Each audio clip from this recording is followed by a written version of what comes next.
여기를 왜 온 거야? 아무래도 아버지 아직 거동이 불편하시니까요. 2주 동안 여기에 잠깐 계시는 게 좋을 것 같아서요. 뭐? 요양원에? 저희 둘 다 일하니까 어차피 저희 집에 계셔도 챙겨드릴 수가 없잖아요. 챙겨줄 것 없어. 그래도 아직 혼자 지내긴 힘드시다면서요. 아, 됐으니까 차 돌려라. 아니, 여기 이상한 곳 아니에요. 잠시만 계세요. 쉴 때도 그러네. 아빠, 그냥 거기 계세요. 2주만 계시는 건데 뭐가 어때서요? 뭐? 밥도 때 되면 나오고 무슨 프로그램 같은 것도 있지 않아요?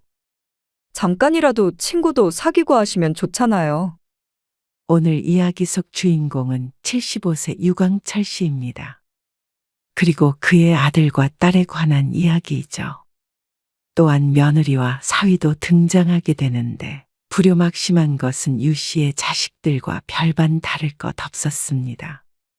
오랜 시간 혼자 살다가 작은 사고로 인해서 거동이 불편해진 유 씨. 서로 앞다투어 모시고 살겠다기에 세상에 이런 효자들이 또 없구나 생각하며 살았습니다. 그래서 계속 혼자 지낼 수도 있었으나 말년에 자식 도움받으며 살아보자는 생각에 어리석은 선택을 하게 되었죠. 합가에서 힘들었던 것은 말하자면 입 아팠고 같이 살지 않는 자식도 2주간만 집에서 묵는다고 하니 기겁을 했습니다.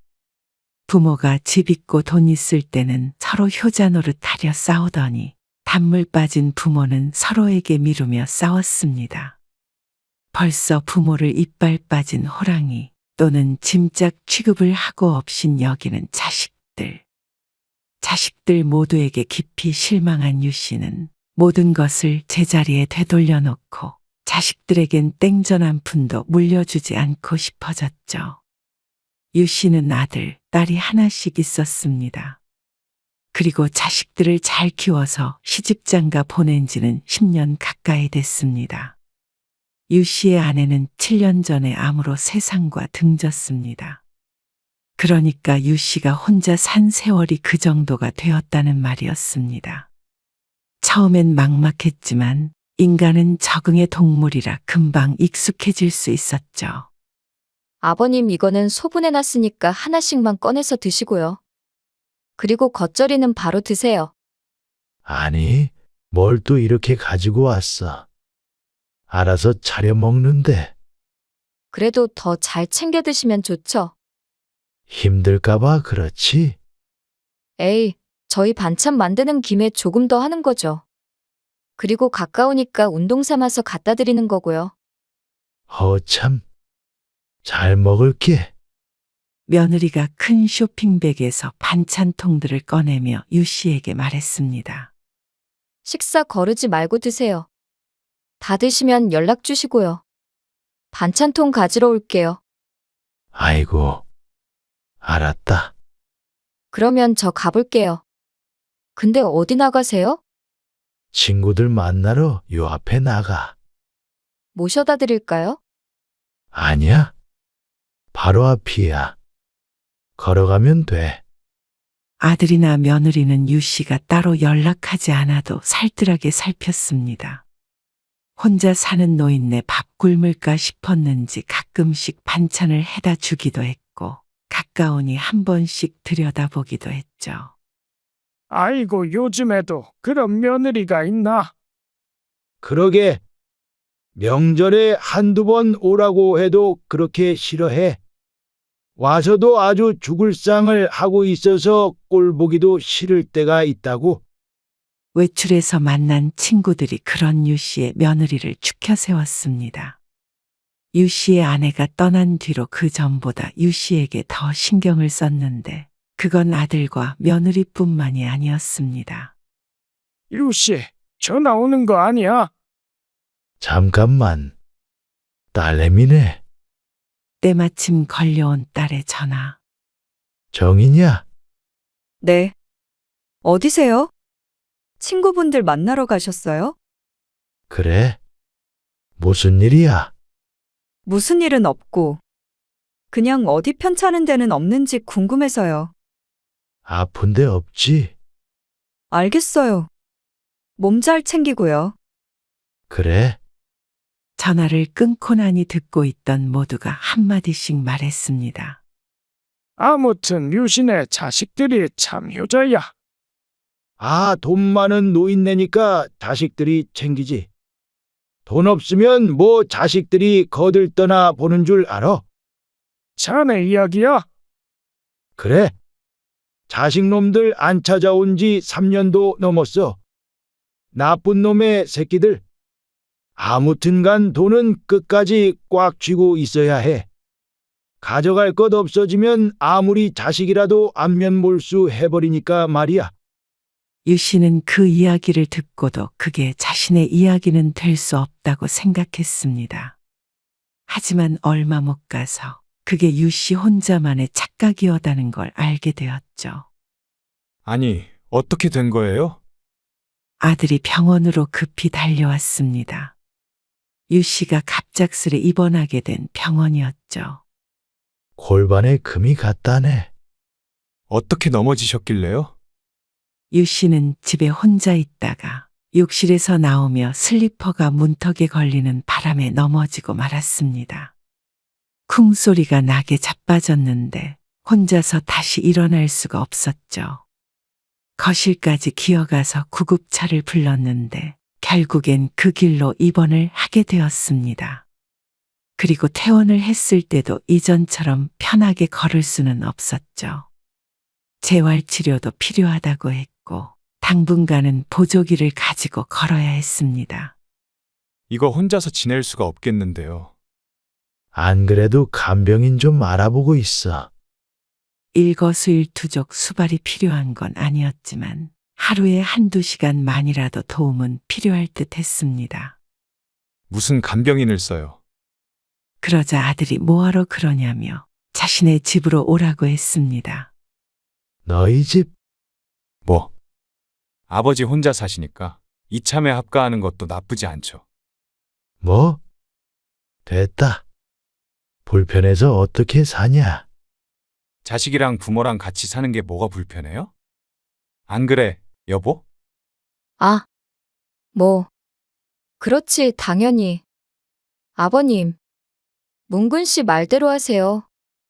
하지만 며느리의 표정은 말과는 다르게 어쩐지 어두워 보였습니다. 웃는 입꼬리가 파르르 떨리는 것처럼 보인다면 유 씨의 착각이었을까요? 아들의 말은 유 씨가 웃으며 넘겼습니다. 아들도 아픈 아버지를 보고 빈말로 꺼낸 말이겠거니 생각했죠. 그런데 아들을 돌려보낸 그날 오후, 이번에는 딸이 찾아왔습니다. 이상하게도 용건은 아들과 똑같았죠. 너희들 갑자기 왜 이러냐? 갑자기 무슨 합가야? 아, 오빠가 합가하자고 그래요? 아들이 그런 말을 했다는 것은 모르는 모양이었습니다. 오빠네랑은 다르죠. 새언니랑 오빠는 맞벌이 하느라 아빠 돌봐줄 시간은 없잖아요. 난 집에 있으니까 아빠 수발도 좀 들어줄 수가 있잖아요. 재활 받으면 몇 달이면 도움 필요 없을 거야. 그동안엔 간병인이나 쓰면 되고. 유 씨의 말에도 딸은 극구 설득하려 들었습니다.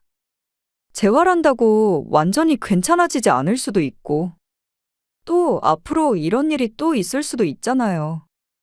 이상하리만큼 집요하게 구는 다른 이유가 있었습니다.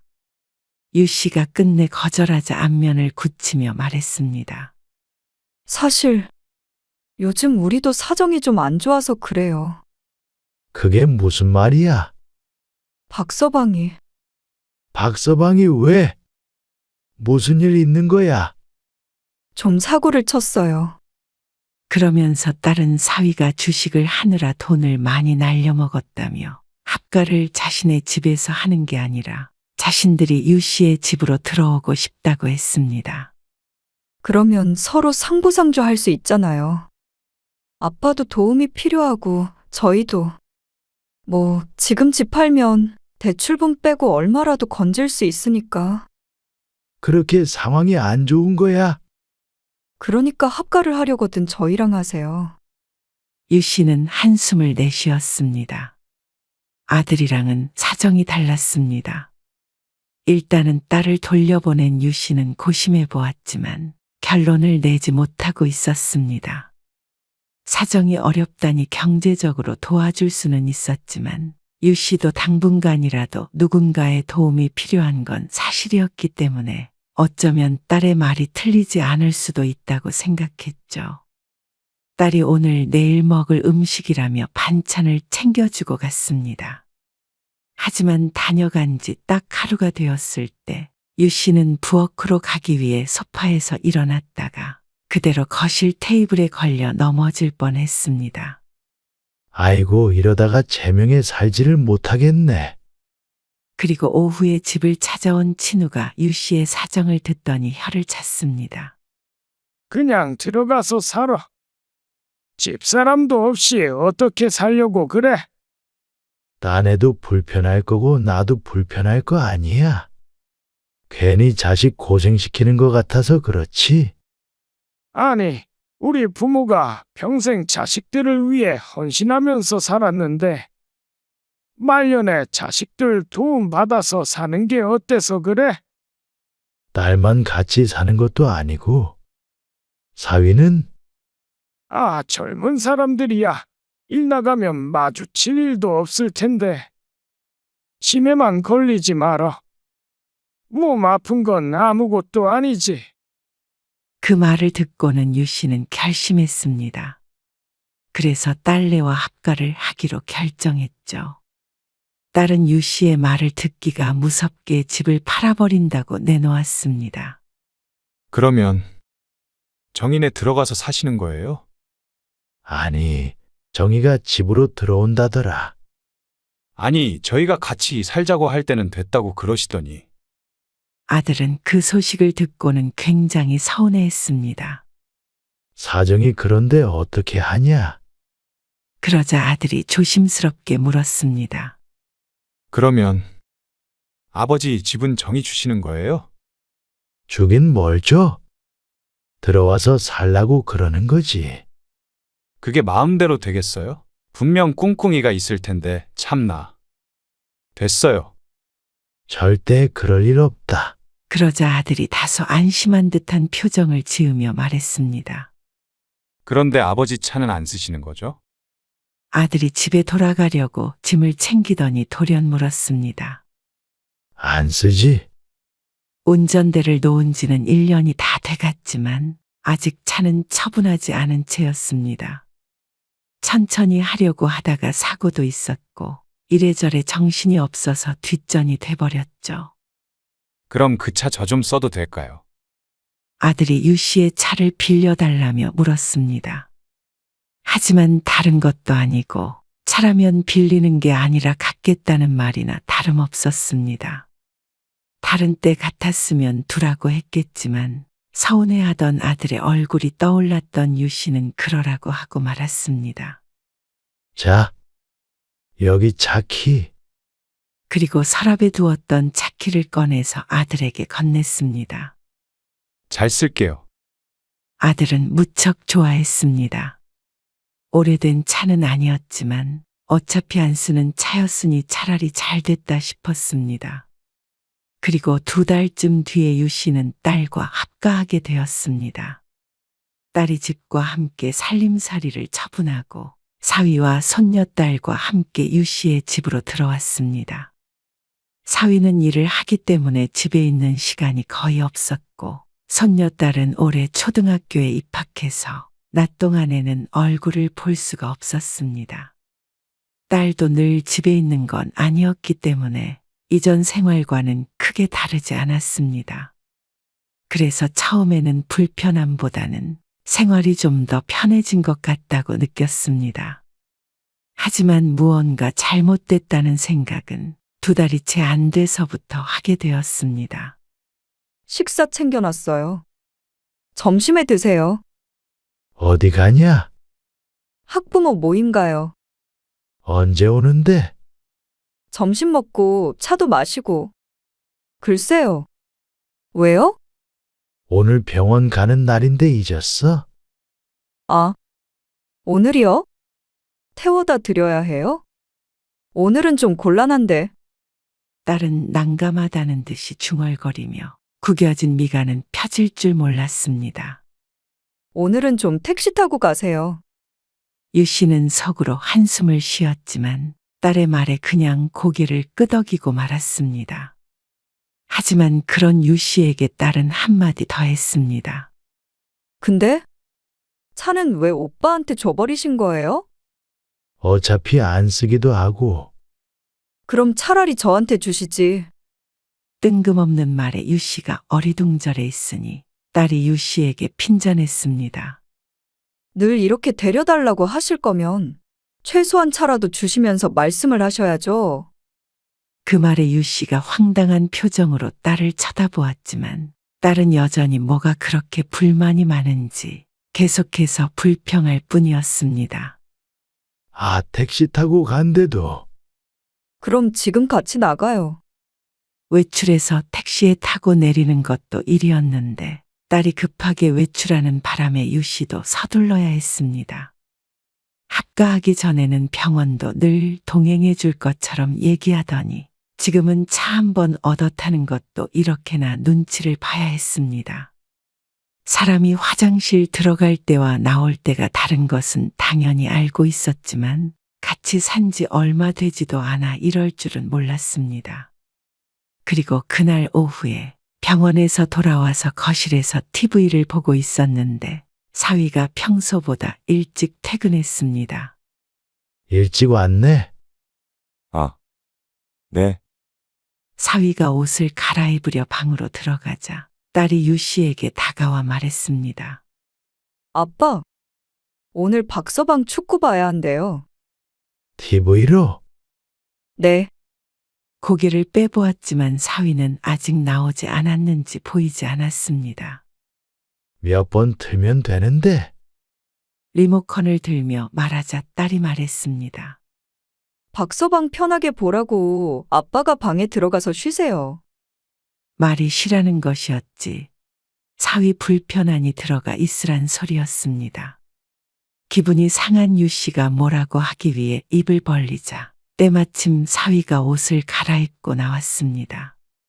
TV 보는 것을 가지고 따지는 것도 옹졸해 보여 유 씨는 한숨만 쉬고 자리에서 일어났습니다. 딸은 괜스레 옆에서 유 씨를 부축해 주었죠. 혼자 갈게. 그런 유 씨를 따라오며 딸이 뒤에서 조용히 말했습니다. 이참에 아빠 방에도 작은 TV 하나 놔야겠어요. 유 씨는 대답하지 않고 방으로 들어가 문을 닫았습니다. 그리고 그날 밤, 유 씨는 우연히 딸과 사위의 다툼 소리를 듣게 되었습니다. 밤늦은 시간에 방에서 흘러나오는 목소리. 주변이 워낙 조용해서 귀를 기울이니 대화 소리가 들렸습니다. 이게 뭐야? 집에서 TV 하나 마음 편히 못 보고? 왜 못 봐? 아빠한테 방에 들어가 계시라고 했는데. 그러니까. 그것도 불편하다 이거지. 아니, 합가할 때 그런 거 다 감수하기로 한 거 아니야? 그래도 내내 집에 계시니까 숨 막혀. 유 씨는 자신 때문에 싸우는 것에 마음이 좋지 않았습니다. 유 씨도 불편하지만 사위나 딸도 만만치 않게 힘들 것이었습니다. 부대끼며 산이 서로에게 서운한 것도 쌓여만 갔죠. 그런데 다음 날 아침 사위가 출근하고 딸과 둘만 남았을 때 딸이 유 씨에게 말했습니다. 아빠, 어차피 이렇게 쭉 같이 살 텐데 이 집은 우리 부부 공동 명의로 넘겨주면 안 돼요? 뭐? 집을 넘겨주라고? 뭐 상관없잖아요. 같이 사는데. 상관없는데 왜 주라고 그래? 아니, 요즘엔 다들 등기부등본 떼봐서 성이 다르면 학교에서 놀리기도 한대요. 아니, 누가? 어린애들이. 그렇기도 하고요. 학부모들 보기에도 그렇고요. 그 순간 친구의 조언이 떠올랐습니다. 재산은 꽉 쥐고 있어야 한다는 말. 어린애들이 뭘 알고 놀려. 그리고 학부모들끼리 어떻게 떠들던지 무슨 상관이야? 모든 사람들이 다 제 집에서 사는 것도 아닐 텐데. 요즘은 시대가 그런 시대예요. 그리고 아예 남의 집에서 살면 모르겠는데 아빠가 안 주시는 건 다른 문제죠. 그래도 그건 안 되겠다. 유 씨의 말에 딸이 발끈했습니다. 왜요? 저희랑 계속 사실 거 아니에요? 간밤의 대화를 들어보면 같이 살 생각이 없는 것은 유 씨가 아니라 오히려 딸 부부일 듯 했습니다. 어쩌면 오늘 딸이 유 씨를 불렀을 때 분가하겠다는 말이 나오려나 싶었는데 정반대의 말에 놀란 건 유 씨였습니다. 딸의 하소연에도 유 씨는 집 명의는 줄 수 없다며 못을 박았습니다. 진짜 서운하네요. 다른 집들도 부모 모시는 자식한테 집 물려주고 그래요. 아들도 아니고 딸인 제가 아빠 모셨으면 그래도 아빠도 성의는 보여주셨어야죠. 기가 막힌 말이었습니다. 애초에 도움이 필요 없다는 사람을 자신이 힘들다는 이유로 합가를 부탁했던 것은 딸이었습니다. 그러면 이제라도 따로 살자. 유 씨도 서운한 게 많았지만 같이 살면 어쩔 수 없다고 생각하고 지내고 있었는데 아무래도 잘못된 선택을 한 듯 했습니다. 이 정도로 숨막히네 어쩌네 하는 사위를 떠올려 봐도 이렇게 같이 살 수는 없을 것 같았죠. 그런데 이 와중에 집 명의까지 주게 되면 앞으로 유 씨의 처지가 어떻게 될지 불보듯 뻔했습니다. 따로 살자는 말에 딸은 분한 듯 한 발짝 물러났습니다. 대신 그날 이후로 유 씨는 찬밥 취급을 당했죠.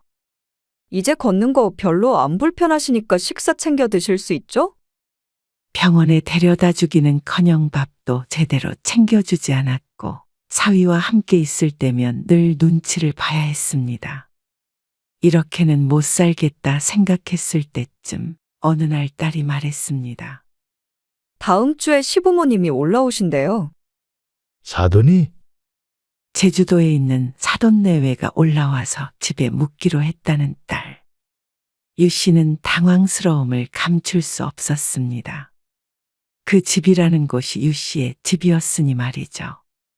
불편한 손님이 찾아온다는 소리에 난감해 하는데 딸이 말했습니다.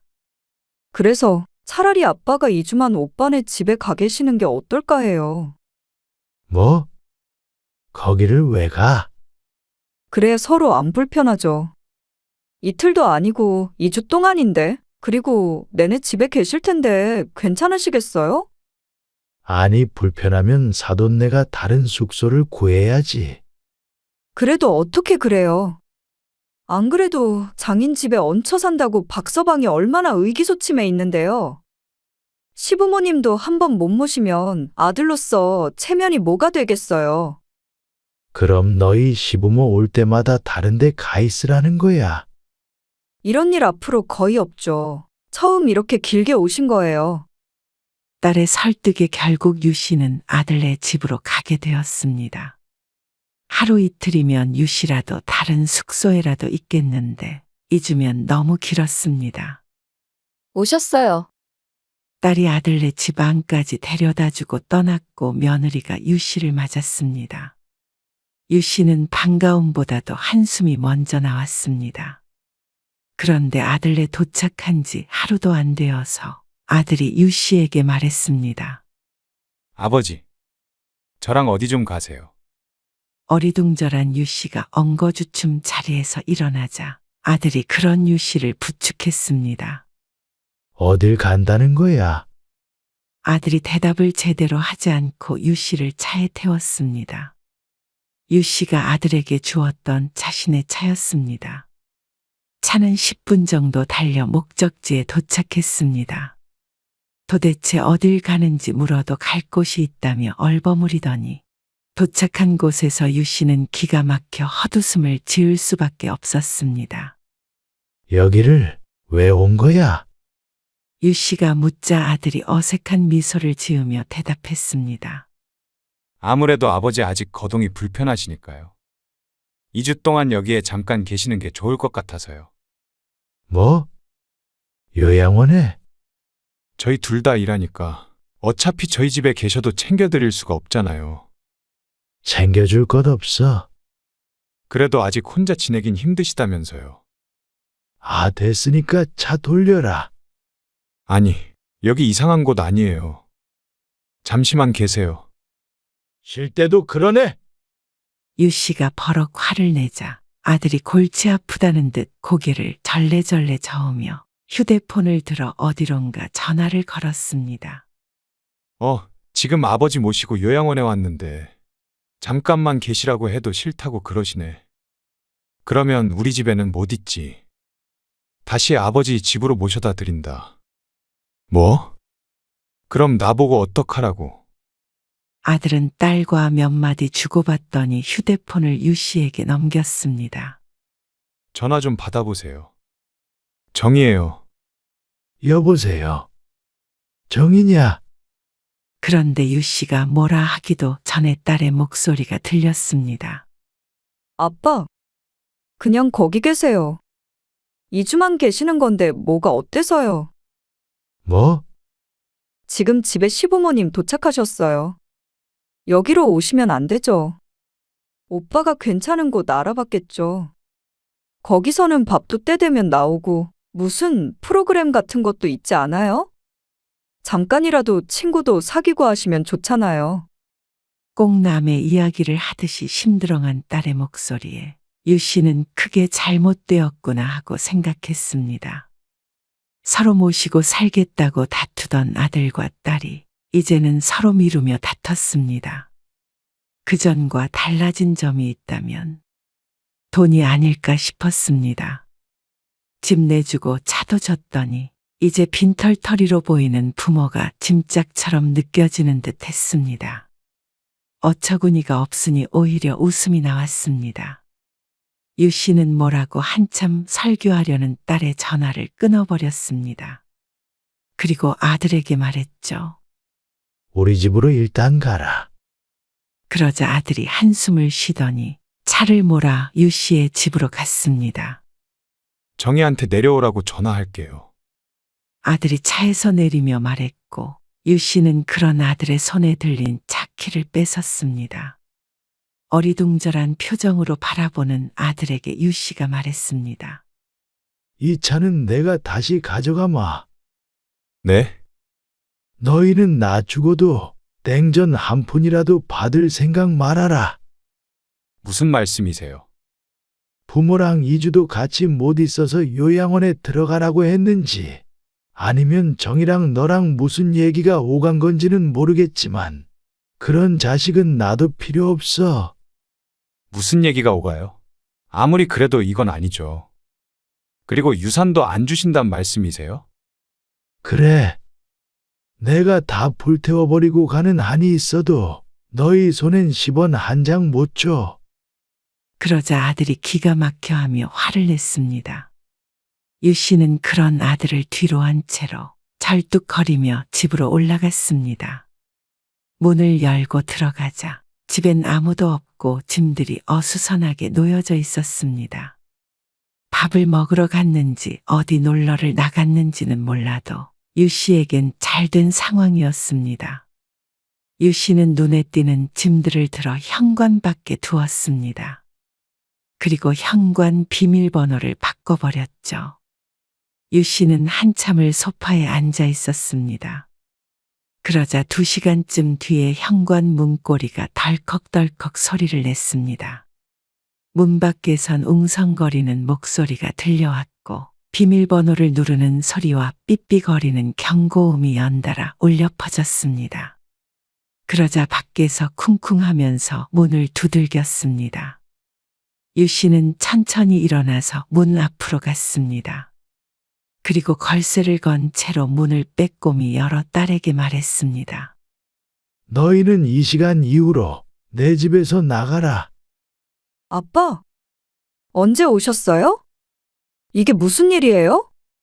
비밀번호도 바꿔버렸고 현관에 사돈 짐은 더 쓰니까 가져가고 너희 짐은 내가 내일 사람 불러서 내보내마. 어차피 큰 짐들은 다 처분한 채로 거의 옷까지만 들고 들어온 딸네 가족이었습니다. 짐이라고 해봤자 얼마 되지도 않았죠. 갑자기 이러시는 게 어디 있어요? 딸은 뒤에 서 있는 사돈네 눈치를 보며 유 씨에게 따져 물었습니다. 지금까지 편찮으신 아빠 모시고 산 딸한테 이럴 순 없죠. 모시고 살아? 진작에 간병인 쓰겠다고 한 거를 너희가 힘들다고 해서 들어와 살라고 한 거잖냐. 너희가 날 모시고 산 게 아니라 득은 너희가 봤으면 봤지. 나한테 좋은 게 뭐가 있었어? 아니, 그런다고 이렇게 유치하게 문을 잠그고 시위하세요? 어서 여세요. 지금 밖에서 다 기다리잖아요. 이렇게 안 하면 부모도 쫓아낼 것들 아니야. 어차피 너희 짐 얼마 되지도 않는 거. 내일 바깥에 둘 테니까 가져가든지 말든지 마음대로 해. 정말 이러실 거예요? 지금 당장 어디로 가라고요? 그것까지 내가 일러줘야 하냐? 너희 집 팔고 남은 돈 있을 거 아니야? 그걸로 알아서 살아. 그리고 네 오빠한테도 얘기했지만 나 죽으면 너희한테는 10원 한 장도 안 줄 테니까 그런 줄 알아라. 남들한테 물어보세요. 이런 효자들 있었는지. 이러실 순 없는 거예요. 차라리 부모에게 무관심한 게 더 효자겠다. 부모 재산만을 노리고 가짜 효도하느니 가짜 효도요? 가진 것 다 뺏었다고 생각하니 부모가 귀찮아진 걸 누가 모르냐. 그래도 내 자식이니까 모른 척 했던 거지. 부모가 바보 호구로 보이냐? 썩 꺼져라. 유 씨는 문을 쾅 닫아버렸습니다. 바깥에선 딸이 초인종을 누르고 난리가 났죠. 그것도 10분 정도 이어지자 사돈네가 호통치는 소리가 들렸고 다 같이 어디론가 사라졌는지 더 이상 아무 소리도 들려오지 않았습니다. 아들, 딸 모두 쫓아버린 유 씨는 허탈하게 거실에 앉았습니다. 뺏긴 것들을 모두 되찾았는데 허무하고 마음이 텅 비어버린 것 같았습니다. 진작에 자식들과 거리를 두지 못한 유 씨의 잘못이었습니다. 말년의 자식과 서로 돕고 살자 생각했던 것이 큰 실수였죠. 유 씨의 휴대폰이 시끄럽게 울렸습니다. 아들에게서, 딸에게서 번갈아가며 울리는 휴대폰 전원을 아예 꺼버렸습니다. 자식들에게 그런 서름을 또 당하느니 이대로 안 보고 사는 게 마음이 더 편할 것 같았습니다. 유 씨는 장담했던 대로 딸의 짐을 모두 싸서 다음날 아파트 앞에 두었습니다. 그리고 한두 시간이 지나자 그새 챙겨갔는지 보이지 않았죠. 그리고 그날 이후로 연락은 오지 않았습니다. 그렇게 남들이 부러워하던 자식들에게 배반을 당했다고 생각하니 마음이 헛헛했지만 그것도 한 달, 두 달 지나니 많이 흐려졌습니다. 또 1년, 2년 지나면 완전히 잊혀질 날이 오겠거니 생각했습니다. 늙어서 자식에게 의탁할 수 없으니 스스로를 잘 돌보는 수밖에 없다고 생각한 유 씨는 앞으로는 자신만을 위해 잘 살자라는 새로운 삶의 목표가 생겼습니다. 그러다 보면 자식들도 후회의 눈물을 흘릴 날이 오겠죠.